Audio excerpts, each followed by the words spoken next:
Et pour diriger l'orchestre de la Lyre Amicale, le péril Michel Lemetti.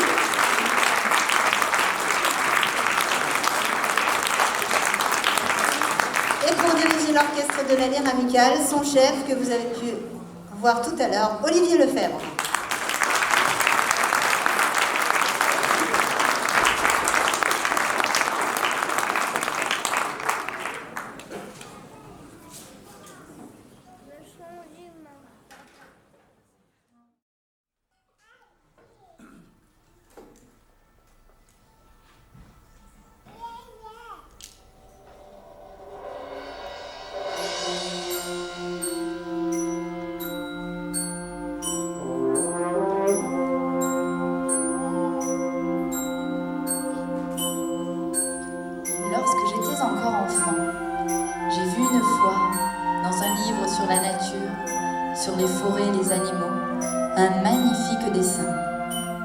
Ça représentait un serpent boa qui avalait un fauve.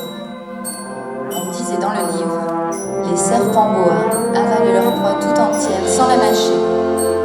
Ensuite, ils ne peuvent plus bouger et ils dorment pendant les 6 mois de leur digestion.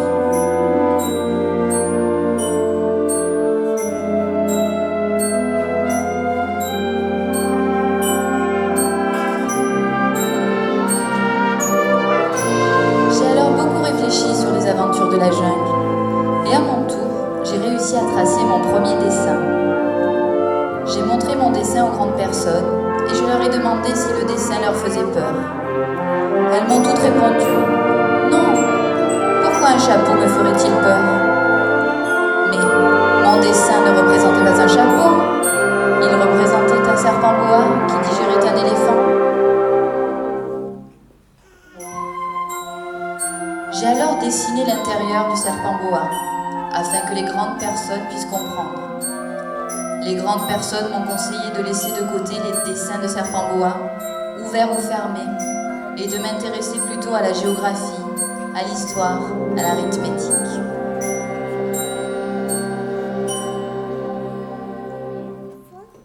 C'est ainsi que j'ai abandonné une carrière de peintre, et j'ai appris à piloter les avions.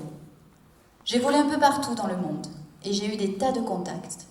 Mais ça n'a pas amélioré mon opinion sur les grandes personnes.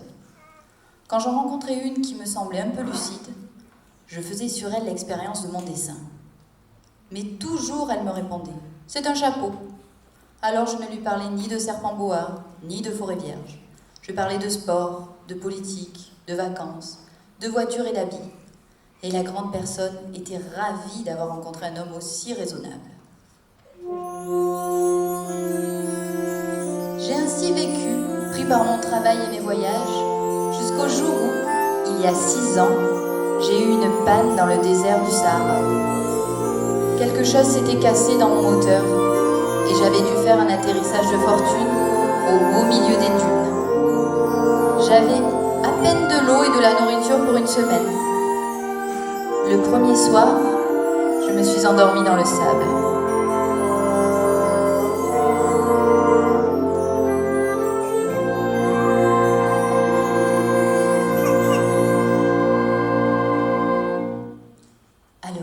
Imaginez-vous ma surprise, au lever du jour, quand une drôle de petite voix m'a demandé « S'il vous plaît, dessine-moi un mouton. »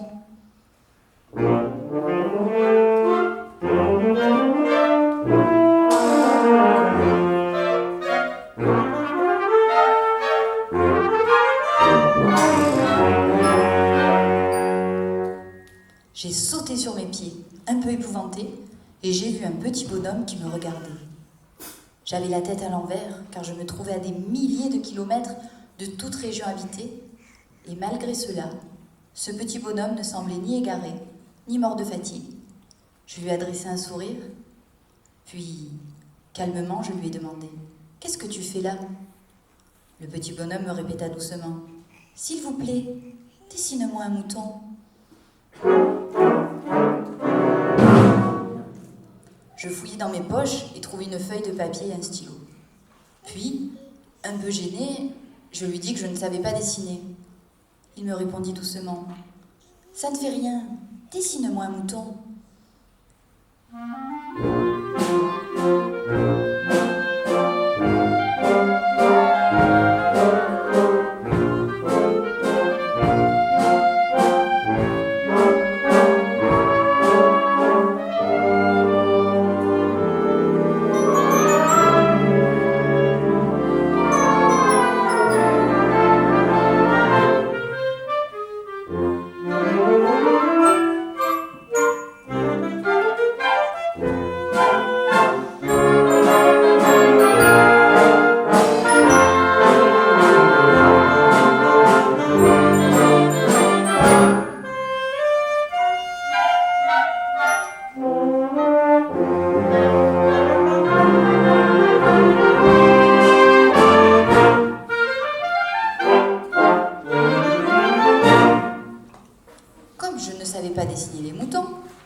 revis le dessin que j'avais déjà fait de nombreuses fois, celui du boa fermé.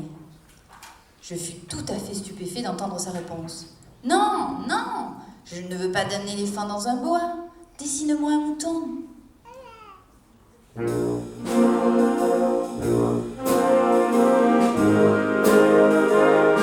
Alors j'ai dessiné. Il regarda attentivement, puis me dit « Non, ce mouton me semble déjà très malade. Fais-en un autre. » Je dessinai. « Non, non, je vois bien. Celui-ci a des cornes. Ce n'est pas un mouton, c'est un bélier. » Je refis un troisième dessin. Celui-là est trop vieux.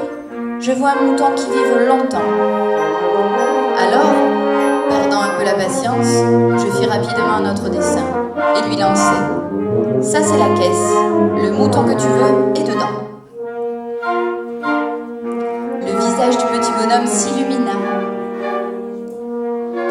Voilà mon mouton! Crois-tu qu'il lui faudra beaucoup d'herbe? Pourquoi? Parce que chez moi, c'est tout petit. Ça suffira sûrement. Je t'ai donné un tout petit mouton. Il regarda à nouveau le dessin. Tiens, il s'est endormi.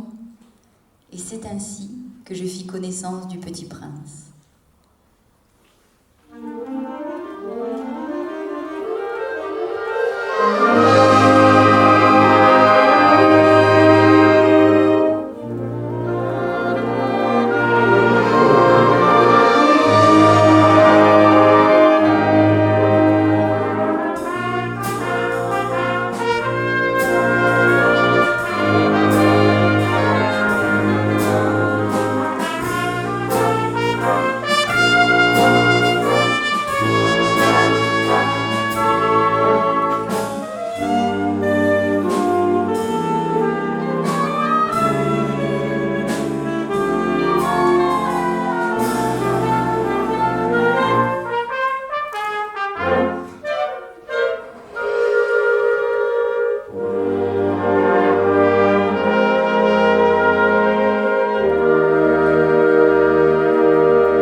Il s'étonna quand je lui racontai qu'au cours de l'un de mes vols en avion, le moteur était tombé en panne et que j'avais dû atterrir d'urgence dans le désert. Il me demanda d'un air curieux. « Alors, toi aussi tu viens du ciel? De quelle planète es-tu » Je restai étourdie par ces mots et l'interrogeai brusquement. « Tu viens donc d'une autre planète ?» Il ne me répondit pas. Puis, en sortant mon mouton de sa poche, il me dit « La caisse que tu m'as donnée lui servira de maison pendant la nuit. »« Bien sûr, lui répondis-je. Je te donnerai aussi une corde pour l'attacher pendant le jour. »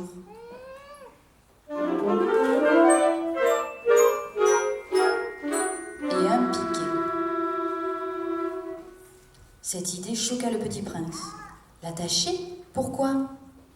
Si tu ne l'attaches pas, il ira partout. » Mon ami eut un éclat de rire. « Mais où veux-tu qu'il aille ? C'est tellement petit chez moi qu'il ne risque pas de se perdre. »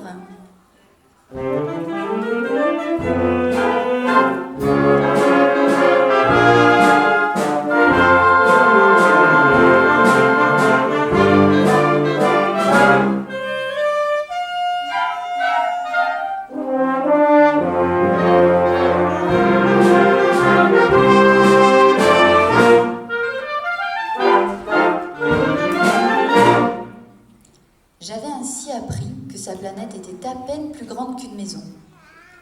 Quand un astronome découvre l'une d'elles, il lui donne pour nom un numéro. Il l'appelle par exemple l'astéroïde 3251. Je crois que la planète d'où venait le petit prince était l'astéroïde B612.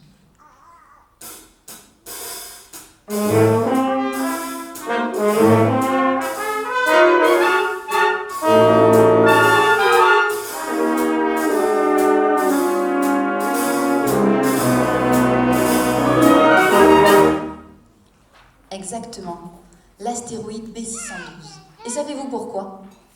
Parce que les grandes personnes aiment les chiffres. Quand vous leur parlez d'un nouvel ami, la première chose qu'elles vous demandent c'est « Quel âge a-t-il ? Combien a-t-il de frères ? Et combien de voitures a-t-on dans sa famille ?» Elles ne vous disent jamais quel est le son de sa voix, quels sont ses jeux et ses couleurs préférées. Si vous dites aux grandes personnes « J'ai vu une très belle maison en briques avec de très belles fleurs aux fenêtres », elles ne parviennent pas à s'imaginer cette maison. Il faut leur dire « J'ai vu une maison de 200 000 €. » Alors elles s'exclament « Comme c'est joli !» Ainsi, si vous leur dites « La preuve que le petit prince a existé, c'est qu'il était ravissant, qu'il riait, qu'il posait des questions et qu'il cherchait un mouton », eh bien, elles hausseront les épaules et vous traiteront d'enfant. Et si vous leur dites « La planète d'où venait le petit prince est l'astéroïde B612 », alors elles seront convaincues et ne vous poseront nulle autre question.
J'aurais aimé dire, il était une fois un petit prince qui habitait une planète minuscule et qui avait besoin d'un ami.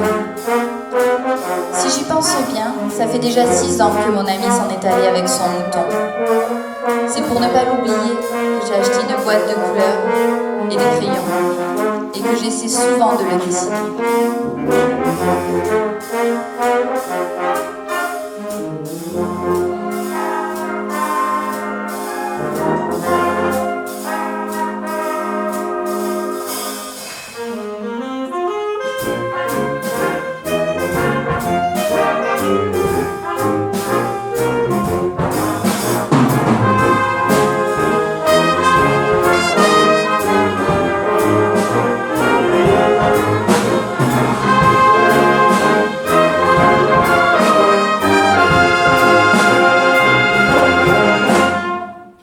Chaque jour, j'apprenais quelque chose sur la vie du petit prince. C'est ainsi que le 3e jour, je connus le drame des baobabs. « Dis-moi un truc, me dit-il. C'est vrai, n'est-ce pas, que les moutons mangent les arbustes ?»« Oui, c'est vrai, lui répondis-je. » Content, le petit prince poursuivit. « Alors, ils mangent aussi les baobabs ?» Je lui adressai un sourire, puis je lui fis remarquer que les baobabs étaient énormes et que pas même un troupeau d'éléphants ne serait en mesure de venir à bout d'un seul baobab.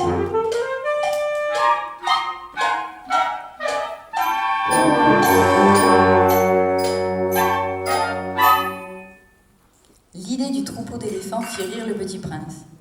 Il faudrait les mettre les uns sur les autres. Puis sagement, il me dit « Les baobabs, avant de grandir, ça commence par être petit. C'est exact. Mais pourquoi veux-tu que ton mouton mange les petits baobabs ?» Il me répondit que sur sa planète, comme sur toutes les planètes, il y avait de bonnes et de mauvaises herbes.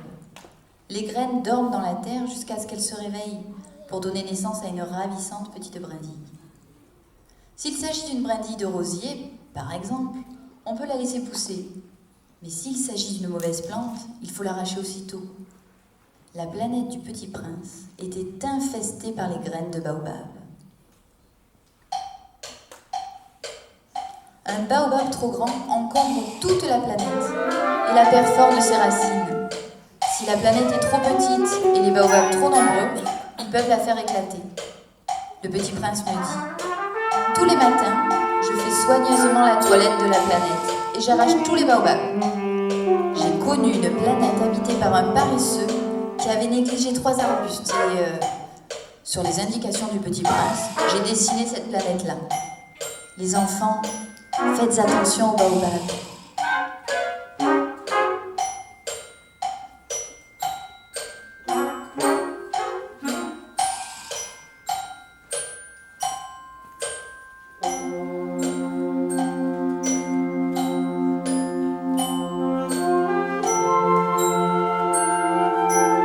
Le 4e jour, le petit prince me demanda de l'accompagner pour voir un coucher de soleil. Je lui dis qu'il fallait attendre que le soleil se couche, mais j'oubliais que sur sa minuscule planète, il suffisait de tirer la chaise de quelque part pour regarder le crépuscule chaque fois que tu le désirais. Toujours avec le même sourire, mon petit bonhomme me dit: un jour, j'ai vu le soleil se coucher 40 fois.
Le 5e jour, avec brusquerie, le petit prince me demanda: un mouton, s'il mange les arbustes, il mange aussi les fleurs, et les fleurs avec les épines? Oui, lui répondis-je. Il me regarda en colère. Je ne te crois pas. Moi, je connais une fleur unique au monde. Et d'après toi, si un petit mouton peut l'anéantir d'un seul coup, comme ça, sans se rendre compte de ce qu'il fait, ce n'est pas important? Il éclata brusquement en sanglots. Je le pris dans les bras et lui dis: la fleur que tu aimes n'est pas en danger. Je dessinerai une muselière à ton mouton et une armure pour ta fleur. Quand il fut plus calme, il me raconta l'histoire de sa fleur. Une graine avait germé un jour, venant dont on ne sait où, et s'était montrée un matin en disant: oh, bonjour, je vous demande pardon, je suis encore toute décoiffée. Le petit prince alors ne put contenir son admiration. « Que vous êtes belle !»« N'est-ce pas ?» répondit doucement la fleur. « Je suis née en même temps que le soleil. C'est l'heure, je crois, du petit déjeuner. Pourriez-vous m'apporter du café et du lait ?» Le petit prince, tout confus, alla chercher de l'eau fraîche pour servir à la fleur son petit déjeuner. « Pardon, j'ai horreur des courants d'air. N'auriez-vous pas un paravent ? Je serais heureuse si ce soir vous me mettrez sous un globe de verre. » Mon petit bonhomme avait compris que la fleur était un peu compliquée. Mais elle embaumait et elle était pleine de tendresse. Le jour suivant, le petit prince décida de partir. Il ramena soigneusement la cheminée de ses volcans et arracha les dernières germes de baobab. Puis, il arrosa sa fleur pour la dernière fois. Et en la regardant, il s'aperçut qu'il avait envie de pleurer. « Adieu !» lança-t-il à la fleur.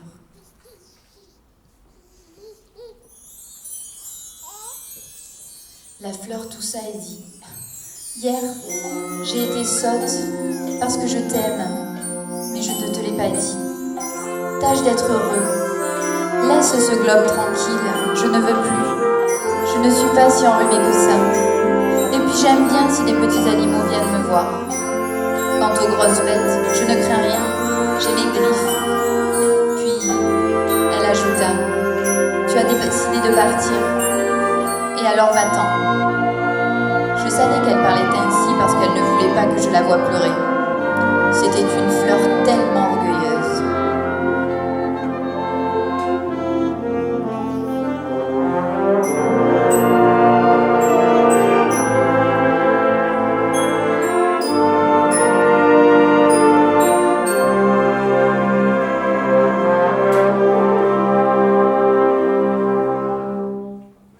Le Petit Prince se trouvait dans la région des astéroïdes 325, 326, 327, 328, 329 et 330. Le premier astéroïde était habité par un roi. « Bonjour, sire, » dit le Petit Prince quand il aperçut le roi assis sur son trône majestueux. « Sur quoi régnez-vous ?»« Sur tout, » répondit le roi avec une grande simplicité. « Et les étoiles vous obéissent ?»« Bien sûr, je ne tolère pas l'indiscipline. Je voudrais voir un coucher de soleil. Ordonnez au soleil de se coucher. Ton coucher de soleil, tu l'auras, je l'exigerai. Mais j'attendrai que les conditions soient favorables. » « Quand ça sera-t-il » demanda le Petit Prince. « lui répondit le roi. « Ce sera ce soir, vers 7 heures. » Le Petit Prince bâilla. Il acheva ses préparatifs. Et puis, avec un soupir, il s'en alla. « Je te fais mon ambassadeur !» cria le roi. « Les grandes personnes sont bien étranges » se dit le Petit Prince en lui-même durant son voyage.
La seconde planète était habitée par un vaniteux.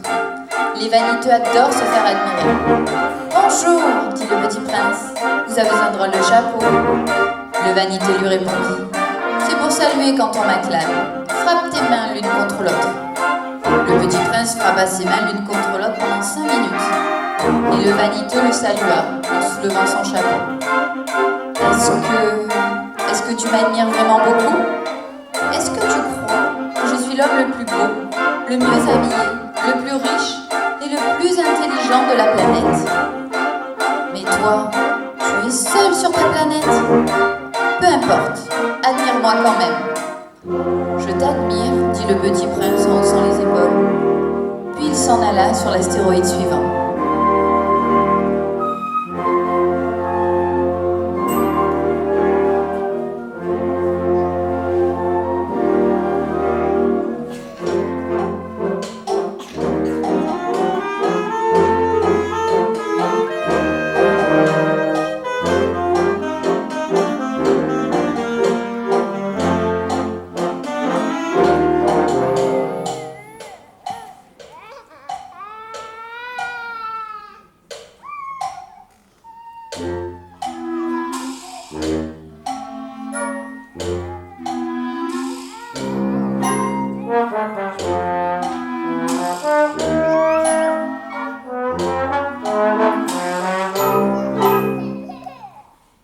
La planète suivante était habitée par un buveur.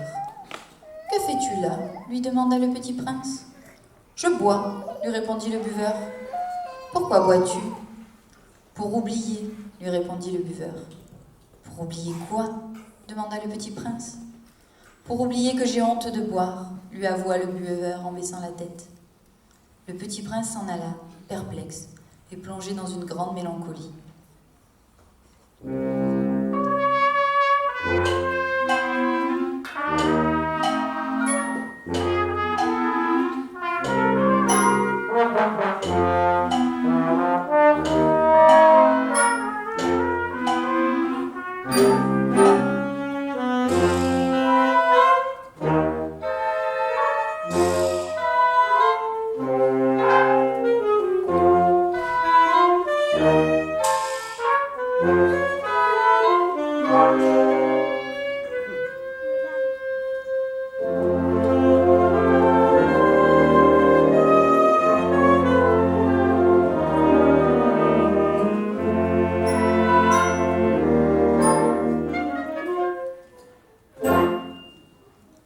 4e planète était celle d'un homme d'affaires.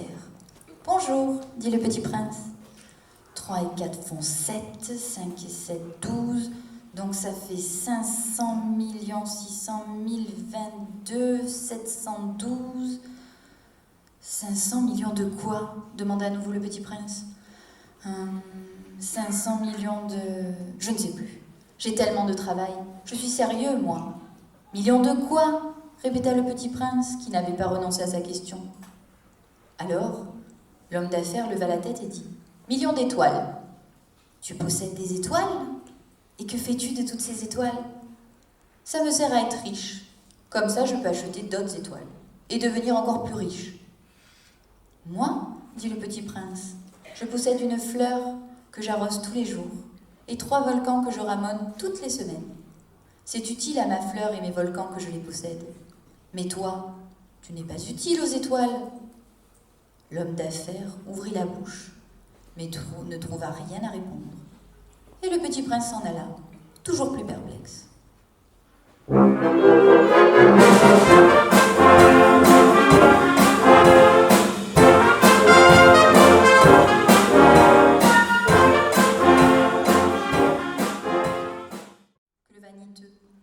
Que l'homme d'affaires ou que le buveur.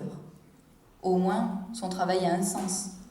Quand il allume son réverbère, c'est comme s'il faisait naître une étoile en plus, ou une fleur. Quand il l'éteint, ça endort la fleur ou l'étoile. Poursuivant son voyage, le petit prince pensa qu'il aimait cet homme fidèle à sa consigne, et qu'il était le seul homme qu'il avait rencontré qu'il ne lui parut pas ridicule.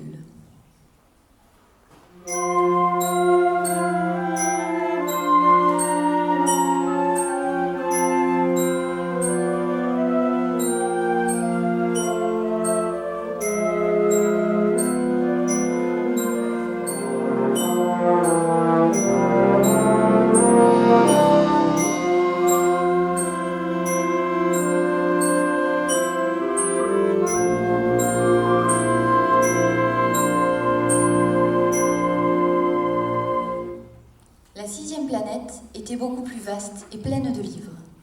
Elle était habitée par un vieux monsieur. Le petit prince lui demanda quel était donc son travail. « Je suis géographe, dit le vieux monsieur.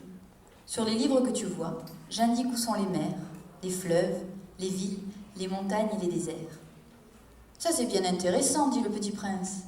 Ça, c'est enfin un véritable métier. Sur ma planète, c'est tout petit. J'ai 3 volcans et une fleur. » « Nous ne notons pas les fleurs, dit le géographe. Pourquoi ça ? C'est le plus joli, lui répondit le petit prince. Parce que les fleurs sont éphémères et sont menacées de disparition prochaine, dit le géographe. Parce que les fleurs sont éphémères et sont destinées à disparaître bientôt ? Et moi qui les laissais toute seule ? Le petit prince se sentit très triste. Il prit son courage à 2 mains et, en songeant à sa fleur, il s'en alla à la découverte de la planète suivante.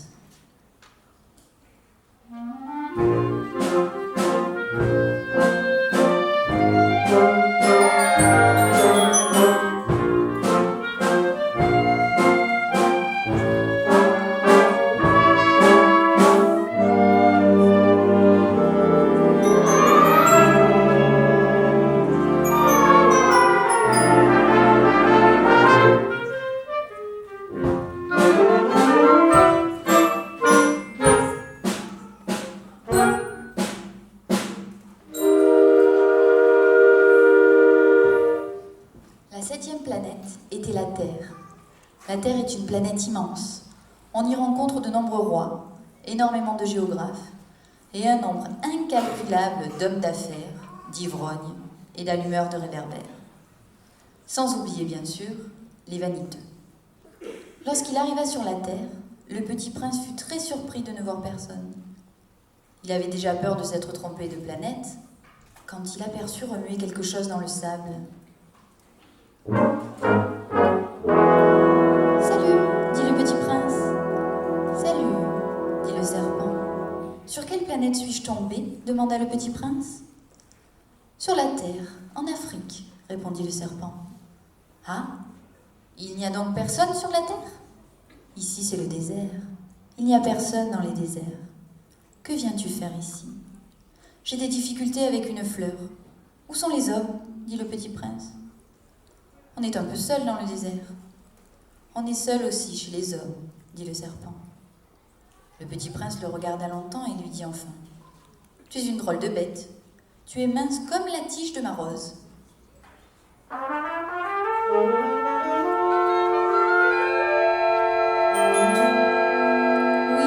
je suis une drôle de bête, mais je suis plus puissant qu'un roi, dit le serpent. Le petit prince eut un sourire. Tu n'as même pas de pattes ? Le serpent s'enroula alors autour de la cheville du petit prince et dit : Je peux t'emporter très loin, mais tu es pur et tu viens d'une étoile. Tu es faible sur cette terre. Je pourrais t'aider un jour si tu regrettes trop ta planète.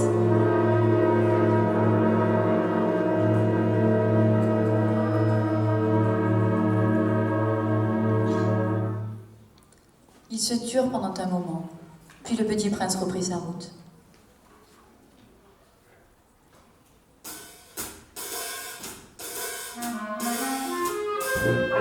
Il traversa le désert.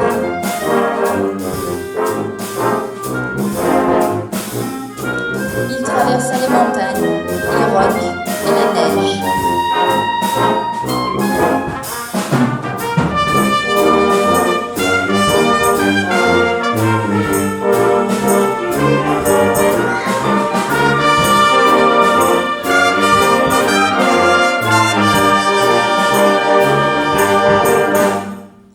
Après avoir longtemps marché, il découvrit un jardin.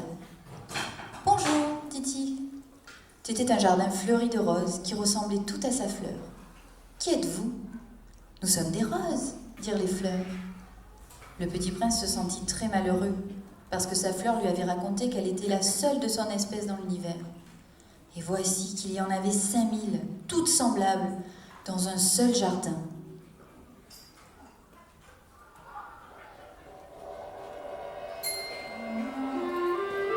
Alors il songea. Je croyais posséder une fleur unique dans l'univers. Et par contre, sur la terre, il y a des jardins pleins de roses. Assis dans l'herbe, il se mit à pleurer.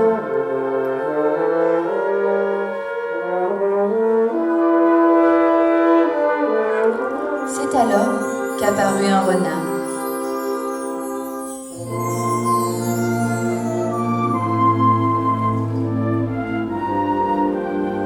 Tu es bien jolie. Qui es-tu ? Demanda le petit prince. Je suis un renard, dit le renard. Je suis tellement triste. Veux-tu jouer avec moi ? Lui demanda le petit prince.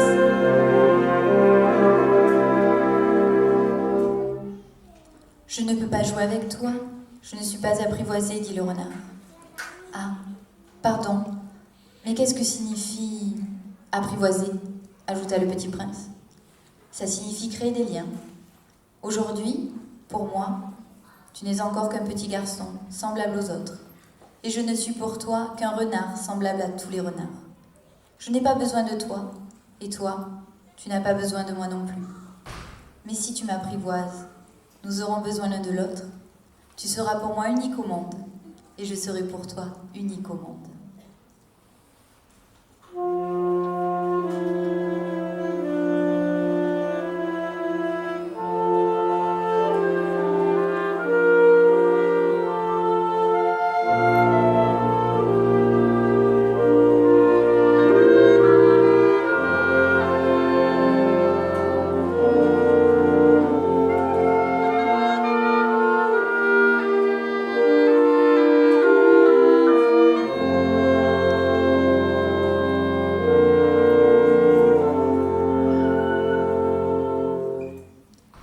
Je commence à comprendre, dit le petit prince.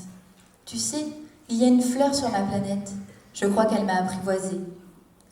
Le renard lui adressa un sourire puis dit : Ma vie est monotone. Je chasse les poules et les hommes me chassent. Toutes les poules se ressemblent et tous les hommes se ressemblent. Mais si tu m'apprivoises, ma vie sera différente. Je reconnaîtrai le bruit de tes pas. Les autres pas me feront rentrer sous terre, tandis que le tien m'appellera hors du terrier. Et puis, regarde, Tu vois là-bas, les champs de blé. Ils ont la couleur de l'or. Toi aussi, tu as les cheveux couleur d'or. Et quand tu m'auras apprivoisé, le blé me fera souvenir de toi. S'il te plaît, apprivoise-moi. Je veux bien, mais que faut-il faire ? Demanda le petit prince en souriant. Il faut être très patient, répondit le renard.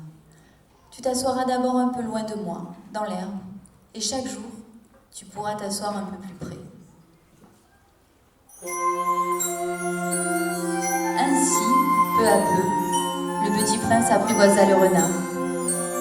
Quand l'heure du départ fut proche, le renard dit « Je pleurerai pour ton départ, mais en regardant le blé, je me souviendrai de toi et je serai heureux.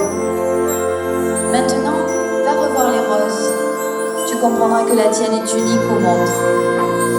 Quand tu reviendras me dire adieu, je te ferai cadeau d'un secret. » Le petit prince alla revoir les roses et satisfait leur dit « Vous êtes belles, mais non pas comme ma rose. Vous êtes comme était mon renard avant que je ne l'apprivoise. Vous êtes comme 100 000 autres roses. Mon renard est désormais mon ami et il est unique au monde. Ainsi, ma rose à moi est plus importante pour vous que vous toutes, parce que c'est elle que j'ai écoutée, soignée, arrosée et protégée du vent. » Heureux, il revint en courant vers le renard.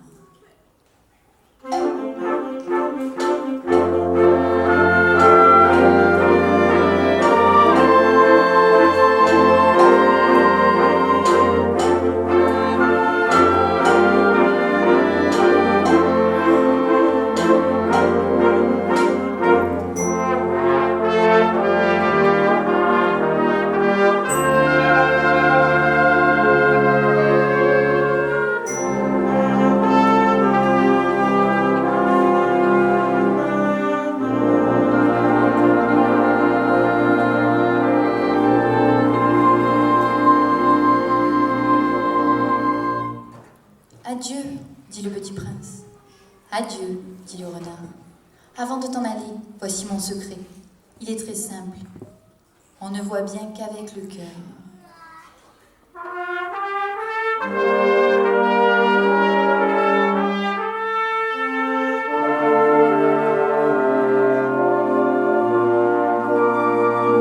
L'essentiel est invisible pour les yeux.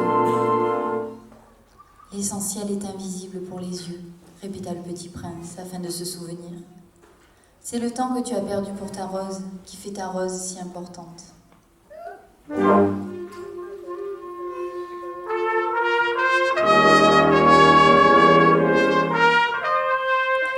le renard ajouta « N'oublie pas cette vérité. Tu deviens responsable pour toujours de ce que tu as apprivoisé.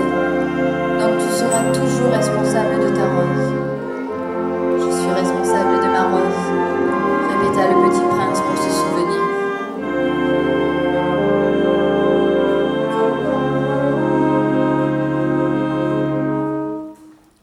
Nous étions au 8e jour dans le désert. Nous avions bu notre dernière goutte d'eau et nous partîmes à la recherche d'un puits. La nuit tomba et les étoiles commencèrent à s'éclairer. Nous nous assîmes l'un près de l'autre et le petit prince me dit « Ce qui embellit le désert, c'est qu'il cache un puits quelque part. » « Oui, dis-je, ce qui fait la beauté du désert est invisible. »« Je suis content, dit-il, que tu penses la même chose que mon renard. » Puis, avec un sourire aux lèvres, il s'endormit. Je le pris alors dans mes bras et me remis en route. Au cours de mon voyage, il me semblait de porter un trésor fragile et pensé. Le plus important est invisible. Ce qui m'émeut de ce petit prince, c'est sa fidélité pour une fleur.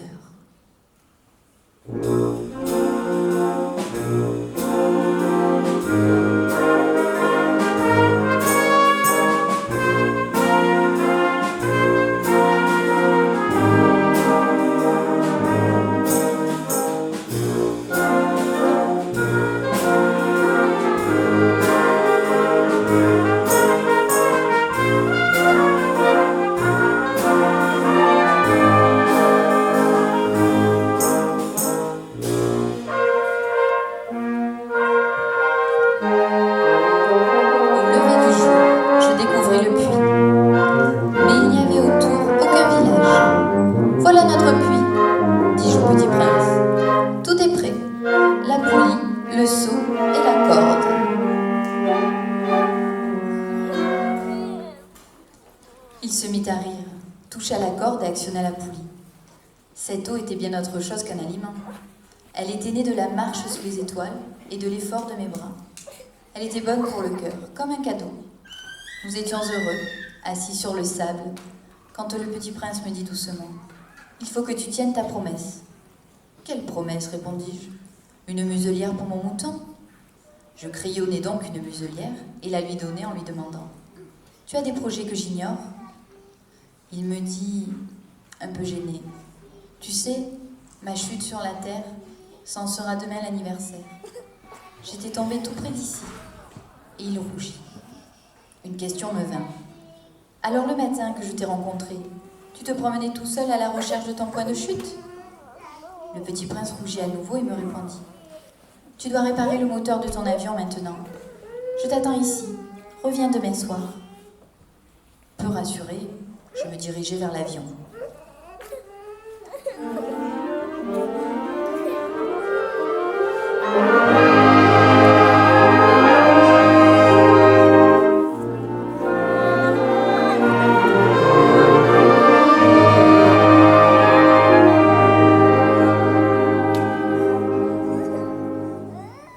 Le lendemain soir, j'aperçus de loin mon petit prince, assis près du puits, sur un mur de pierre.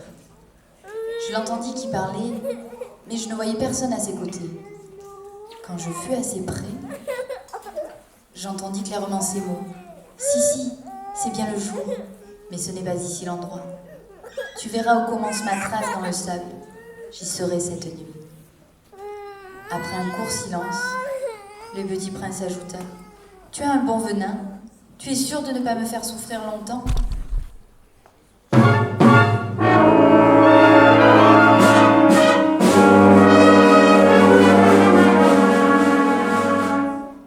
Je baissai les yeux.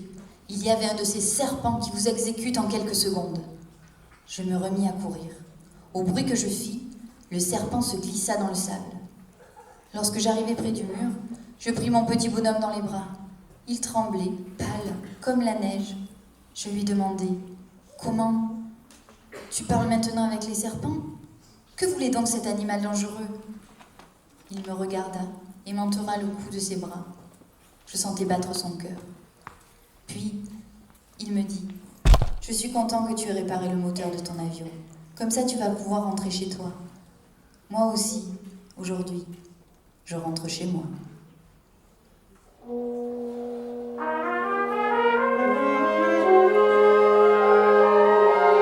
Je sentais bien qu'il se passait quelque chose d'extraordinaire et dit « J'ai ton mouton, et j'ai la caisse pour le mouton, et j'ai la muselière. » Il sourit avec mélancolie.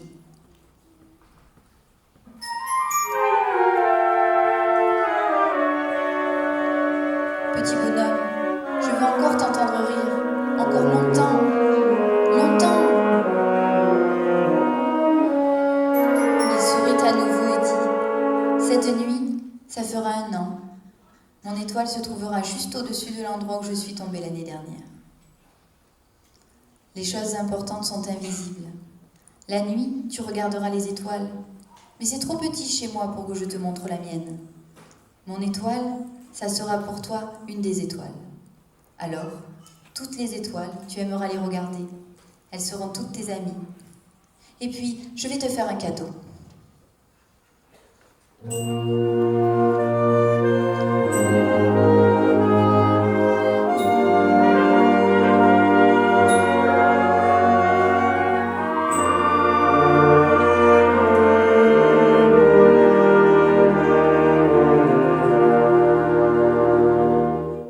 Je souris à mon tour, et le petit prince ajouta « Quand tu regarderas le ciel la nuit, puisque j'habiterai l'une d'elles, alors ce sera pour toi comme si riaient toutes les étoiles. Tu auras, toi, des étoiles qui savent rire, et tu auras envie de rire avec moi. En ouvrant parfois la fenêtre, tes amis seront bien étonnés de te voir rire en regardant le ciel. Alors tu leur diras « Oui, les étoiles, ça me fait toujours rire. » Et ils te croiront fou.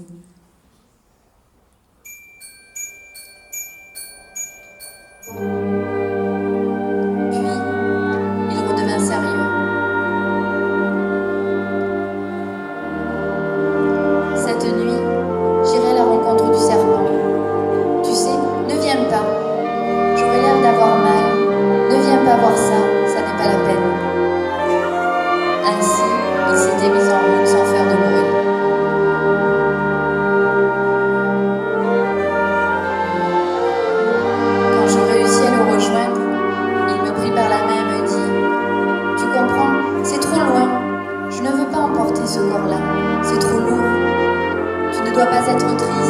ça sera gentil, tu sais.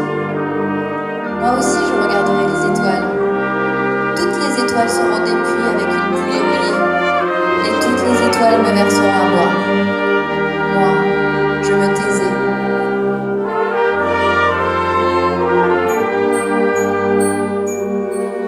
C'est là. Laisse-moi faire un pas tout seul. Puis, il dit encore, tu sais, ma fleur, j'en suis responsable. Elle est tellement faible et n'a que 4 épines pour la protéger contre le monde.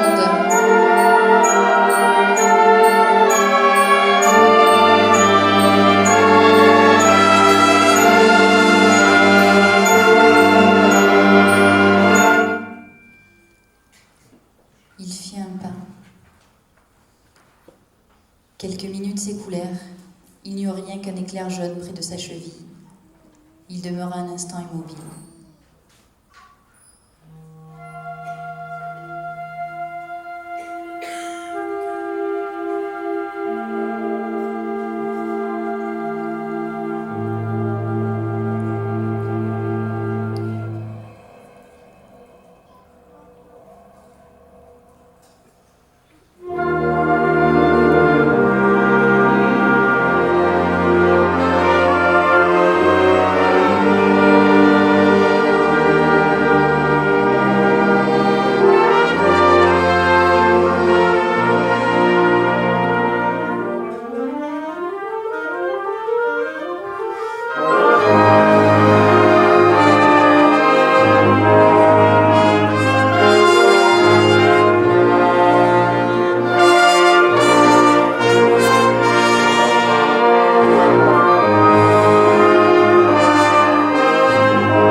Je sais bien que le petit prince est revenu à sa planète, car le jour suivant, je n'ai pas retrouvé son corps dans le sable.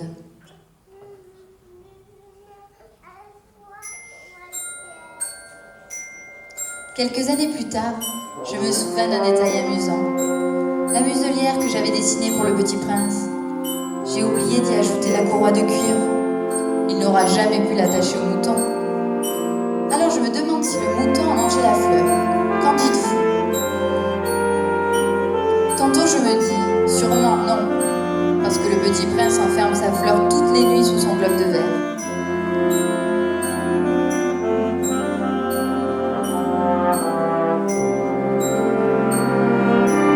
Tantôt je me dis, mon petit bonhomme est distrait une fois ou l'autre. Il a oublié le globe de verre. Ou bien le mouton est sorti sans bruit pendant la nuit et a mangé la fleur. C'est là un bien grand mystère. Savoir si quelque part dans l'univers, un mouton que nous ne connaissons pas a, oui ou non, mangé une rose.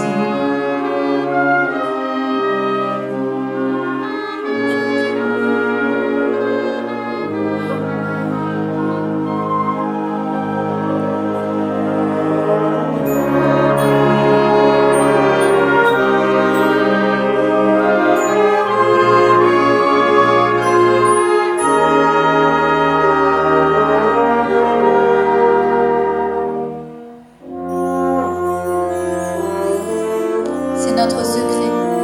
Nous regarderons le ciel et interrogerons les étoiles. Le mouton a-t-il mangé oui ou non la fleur? Si toutes les étoiles se mettront à sourire, nous saurons que le mouton n'a pas mangé la fleur, et nous serons heureux, tout comme le petit prince.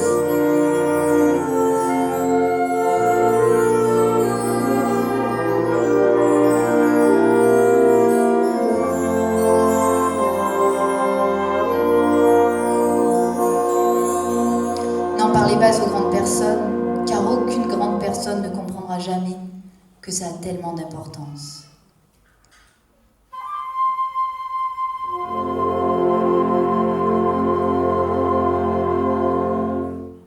Ah, j'oubliais, si vous voyagez un jour en Afrique, dans le désert, ne vous pressez pas, attendez un peu, juste sous l'étoile. Si alors un enfant vient à vous, s'il rit, s'il a des cheveux d'or, s'il ne répond pas quand on l'interroge, vous devinerez bien qui il est. Alors soyez gentil, écrivez-moi vite qu'il est revenu.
Je voudrais, sous un tonnerre d'applaudissements, remercier Perrine.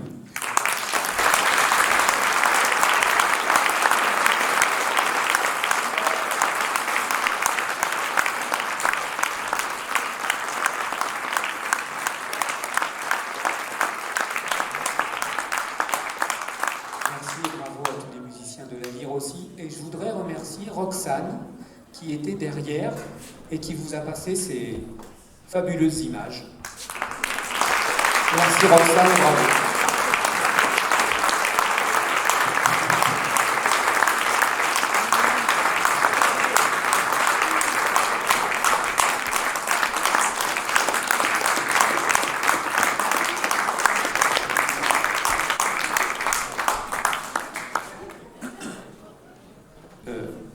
Je voudrais aussi remercier un musicien qui est venu. En fait, vous allez tous avoir de la lyre amicale ce soir. Nous avons un professeur de batterie qui a répété avec nous et qui m'a dit hier qu'il ne pouvait pas être là ce soir. Il est un jeune professionnel, il était engagé. Et donc nous avons appelé notre ancien professeur de batterie, Rémi, qui est venu tout à l'heure. On a fait un tout petit raccord et il a assuré tout le concert. Vraiment, on peut l'applaudir très fort. Merci Rémi, bravo.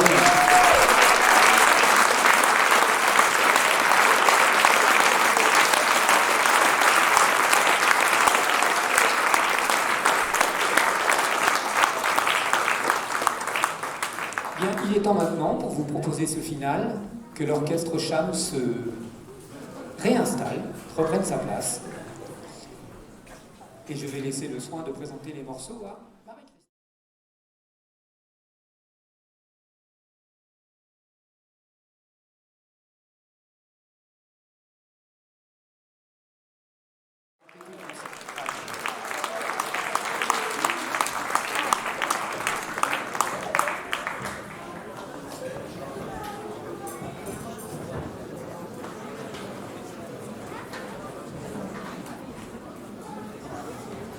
Donc, après ce beau voyage, nous allons donc retrouver, le temps qu'ils s'installent, les jeunes musiciens de l'orchestre Cham pour un final commun où nous présenterons 3 compositions. La première, on va les enchaîner, la première s'appelle Rock Pool et elle a été composée par Dean Jones. C'est une petite balade à la plage, donc un peu de slow, un peu de rock. Enfin, je vous laisse découvrir ça. Nous poursuivrons après la plage avec une petite balade irlandaise, celtique, avec The Lord of the Dance de Ronan Hardiman. Et nous terminerons ce concert avec une œuvre que je vous laisse découvrir parce que c'est pas la peine qu'on la présente, on la présentera à la fin. Vous l'aurez sans doute reconnue. Donc Rock Pool, suivi de Lord of the Dance et de La Petite Surprise.